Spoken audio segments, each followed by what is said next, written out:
বন্যার্থ এবং প্রাকৃতিক দুর্যোগে দুর্দশাগ্রস্ত মানুষকে জাকাতের টাকায় ত্রাণ দেওয়া যাবে কিনা।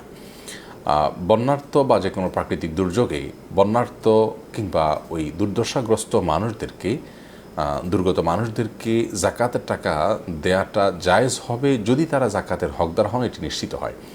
একজন মানুষ বন্যার্থ, বন্যায় ক্ষতিগ্রস্ত কিংবা দুর্গত হওয়ার মানে এই নয় যে তিনি জাকাতের হকদার। সেজন্য আমরা আসুন্নাহ ফাউন্ডেশন থেকে এই জাতীয় কার্যক্রম যখন পরিচালনা করি, আমরা ঢালাওভাবে জাকাতের অর্থ নেই না। যদি কেউ জাকাতের অর্থ একান্ত আমাদেরকে দেন, আমরা জানি, তাহলে সেক্ষেত্রে সেই টাকাটা অন্তত জাকাতের হকদারের কাছে যাচ্ছে কিনা সেটি নিশ্চিত করার চেষ্টা করি।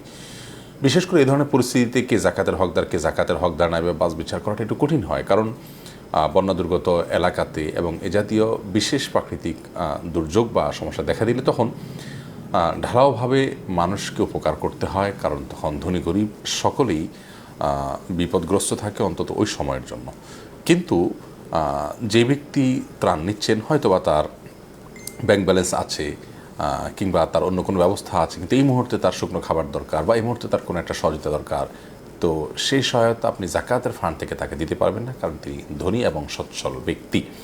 এই জন্য বন্যা বা অন্য কোনো প্রাকৃতিক দুর্যোগে দুর্দশাগ্রস্ত মানুষকে আপনি জাকাতের টাকা দিতে হলে সে জাকাতের হকদার এটি নিশ্চিত হয়ে তারপর আপনাকে জাকাতের টাকা তাকে অর্পণ করতে হবে, অন্যথায় আপনি সাধারণ দান থেকে দিবেন। এই জন্য সাধারণত এই ধরনের কাজে সাধারণ দান থেকে দেওয়াটাই হলো নিরাপদ এবং সেফ, কারণ আমরা নিশ্চিত করে জানাটা কঠিন হয়, আর এই সময় একটু ঢালাওভাবে দেওয়ার প্রয়োজন হয়, এভাবে খোঁজাখুঁজি করাটা নানা কারণে অসঙ্গত হয় এই সময়টাতে অন্তত।